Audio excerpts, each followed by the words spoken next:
Okay student, देखो photo electric effect and wave theory of light, इसमें correlate करने की कोशिश की गई है कि क्यों हम वेव थ्योरी का यूज नहीं करते फोटो इलेक्ट्रिक इफेक्ट को एक्सप्लेन करने के लिए। ठीक है, तो फर्स्ट टर्म देखो, इसकी फर्स्ट पॉइंट देखो, 3 पॉइंट में एक्सप्लेन किया हुआ है, ध्यान से समझना। As per wave theory of light, the electric field component of light increase with increase in intensity of the light.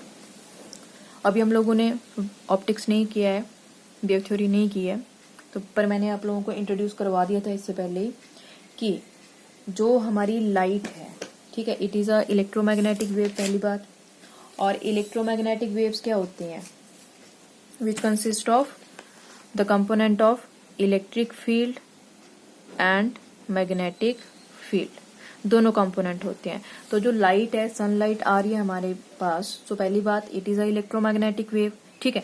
So it have electric field component as well as magnetic field component. तो जो basically light की intensity है, that is because of this electric field component.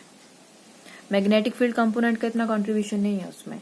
तो basically जो light की intensity है, अगर electric field increase हो रहा है तो इंटेंसिटी इंक्रीज होगी, अगर इलेक्ट्रिक फील्ड डिक्रीज हो रहा है तो इंटेंसिटी क्या होगी? डिक्रीज। ठीक है, तो फर्स्ट पॉइंट में ये दे रखा है। अब मैं पहले एक्सप्लेन कर देती हूँ पूरा यहाँ पे। तो अब यहाँ पे क्या दे रखा है कि इंटेंसिटी किस पे डिपेंड करती है? इलेक्ट्रिक फील्ड पे। सॉरी, इलेक्ट्रिक फील्ड किस पे डिपेंड करता है? इंटेंसिटी पे, या इंटेंसिटी डिपेंड करती है इलेक्ट्रिक फील्ड पे? एक ही बात है। तो अगर इंटेंसिटी इंक्रीज हो रही है, ठीक है, अब हम लोग एक चीज लेके चल रहे हैं, एक पॉइंट लेके चल रहे हैं कि इंटेंसिटी इंक्रीज हो रही है। इंटेंसिटी इंक्रीज हो रही है, इंटेंसिटी किस पे डिपेंड करती है? इलेक्ट्रिक फैक्टर, इलेक्ट्रिक फील्ड पे। तो अगर लाइट की इंटेंसिटी इंक्रीज हो रही है, इसका मतलब क्या है? It mean to say that electric field increase हो रहा है। पहली बात, इलेक्ट्रिक फील्ड क्या हो रहा है? इंक्रीज। अब सेकेंड पॉइंट पे आओ कि इलेक्ट्रिक फील्ड इंक्रीज हो रहा है, तो we know that F is equal to Q E. पढ़ा है या नहीं? Force acting on a charge particle. यहाँ पे चार्ज पार्टिकल कौन से? इलेक्ट्रॉन जो एमिट हो रहे हैं। तो अगर इलेक्ट्रिक फील्ड इंक्रीज हो रहा है तो फोर्स इंक्रीज होगा, इलेक्ट्रॉन्स पे फोर्स इंक्रीज होगा। और अगर फोर्स इंक्रीज हो रहा है तो काइनेटिक एनर्जी भी क्या होगी? Increase. Kinetic energy of electrons, ये भी क्या होगी? इंक्रीज। फोटो इलेक्ट्रॉन्स बोल सकते हो आप। Kinetic energy of photo electrons, वो भी क्या होगी? इंक्रीज। बट हमने फोटो इलेक्ट्रिक इफेक्ट में क्या पढ़ा? हम लोगों ने फोटो इलेक्ट्रिक इफेक्ट में ये पढ़ा कि kinetic energy is independent of the intensity of light, it depends on the frequency only. वो इंटेंसिटी पे तो डिपेंड ही नहीं करती। लेकिन अगर हम लोग ये वेव थ्योरी का कंसेप्ट पढ़ें, तो वेव थ्योरी के according kinetic energy depends on intensity, which is a contradiction. एक बार फिर से एक्सप्लेन कर रही हूँ मैं इस चीज को कि क्या बोला मैंने, कि जो हमारी लाइट है, light that coming from the sun, it is a electromagnetic wave. ठीक है, पहली बात। Electromagnetic wave consist of electric field and magnetic field, second बात। एंड द बेसिकली जो इंटेंसिटी ऑफ लाइट होती है, that is because of the electric field. तो उसका जो मेन कंपोनेंट है वो इलेक्ट्रिक फील्ड है। इंटेंसिटी इंक्रीज होना, इंटेंसिटी का डिक्रीज होना, वो इलेक्ट्रिक फील्ड कंपोनेंट पे डिपेंड करता है। तो अगर हम लोग यहाँ पे कंसीडर कर रहे हैं कि लाइट इंटेंसिटी इंक्रीज हो रही है या डिक्रीज हो रही है, दोनों वे से एक्सप्लेन कर सकते हैं। ठीक है, सो अगर इंटेंसिटी इंक्रीज हो रही है, it mean to say that electric field increase हो जाएगा।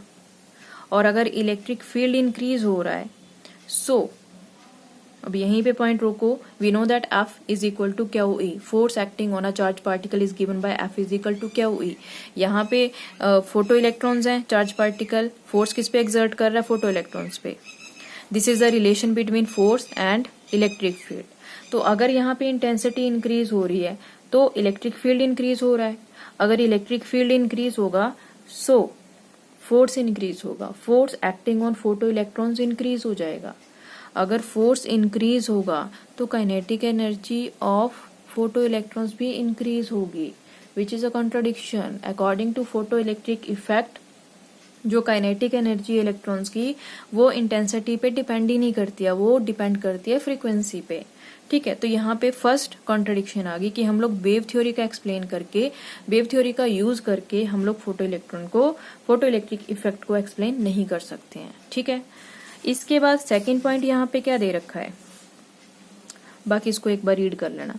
सेकंड पॉइंट यहाँ पे दे रखा है, as per wave theory of light the electron are emitted from the surface of the metal if it is exposed to a very intense beam of light.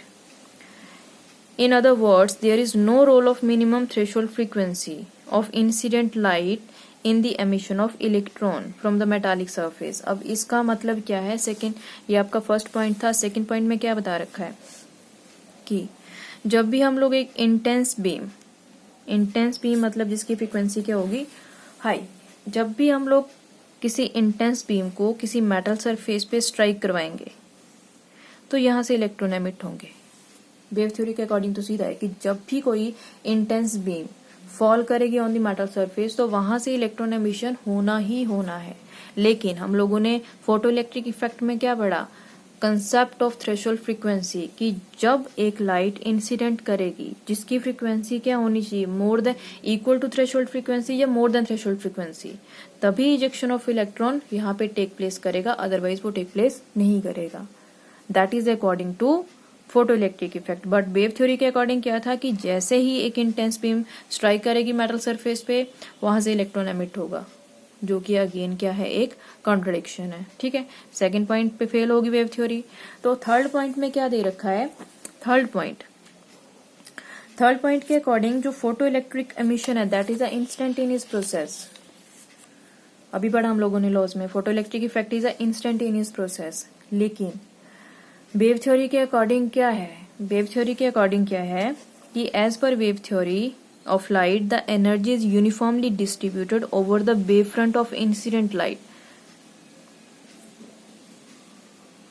जब भी कोई light incident करती है, ठीक है, उसके वेव फ्रंट्स होते हैं, तो एनर्जी क्या होगी, वो इक्वली डिस्ट्रीब्यूट होती है, इक्वली डिस्ट्रीब्यूट होगी पहले। When light falls on the surface of metal, the energy of incident light is absorbed by large number of electron, and hence energy absorbed per electron will be very small. Thus, each electron will take some time to have enough energy to come out from the metallic surface. It means to say that कि according to wave theory, जैसे एक light incident करती है, ठीक है, so light की जो energy है वो डिस्ट्रीब्यूट होती है वेव फ्रंट में। ठीक है, तो जैसे लाइट इंसिडेंट करेगी सरफेस पे, मेटल सरफेस पे, तो लार्ज नंबर ऑफ इलेक्ट्रॉन्स क्या करेंगे, एनर्जी एक्वायर करेंगे। लार्ज नंबर ऑफ इलेक्ट्रॉन्स क्या करेंगे, एनर्जी एक्वायर करेंगे। तो जब इतने सारे इलेक्ट्रॉन एनर्जी एक्वायर करेंगे तो एकदम से किसी भी इलेक्ट्रॉन्स के पास इतनी सफिशिएंट अमाउंट ऑफ एनर्जी नहीं होगी कि वो मेटल सरफेस से जंप कर सके, तो उनको उतनी एनर्जी एक्वायर करने में थोड़ा सा टाइम लगता है। ठीक है, एनर्जी एब्जॉर्ब करने में, उतनी एनर्जी एब्जॉर्ब करने में उनको थोड़ा सा टाइम लगता है। तो पहले वो उतनी अमाउंट से एनर्जी एब्जॉर्ब करेंगे, फिर वहां से वो क्या करेंगे, इजेक्ट। इसका मतलब ये इंस्टेंटेनियस प्रोसेस नहीं है according to wave theory. But हम लोगों ने फोटो इलेक्ट्रिक एमिशन में क्या पढ़ा, फोटो इलेक्ट्रिक इफेक्ट में क्या पढ़ा, उसके लॉज में क्या पढ़ा कि this process is a instantaneous process. लेकिन वेव थ्योरी के अकॉर्डिंग क्या है, it is not an instantaneous process. So again a contradiction. So ये जो 3 पॉइंट्स एक्सप्लेन किए हुए हैं यहाँ पे, जब मैंने अभी आप लोगों को एक्सप्लेन किए, उसके अकॉर्डिंग क्या पता चला कि वेव थ्योरी का यूज करके हम लोग फोटो इलेक्ट्रिक इफेक्ट को नहीं एक्सप्लेन कर सकते। तो फोटो इलेक्ट्रिक इफेक्ट को एक्सप्लेन करने के लिए हमें पार्टिकल नेचर ऑफ लाइट का ही यूज करना था। ठीक है, that's why wave theory fails to explain the photo electric effect. Hope so आप लोगों को समझ आ गया होगा। देखो, 1 बार 2 बार 3 बार वीडियो देखो, समझ आ जाएगा।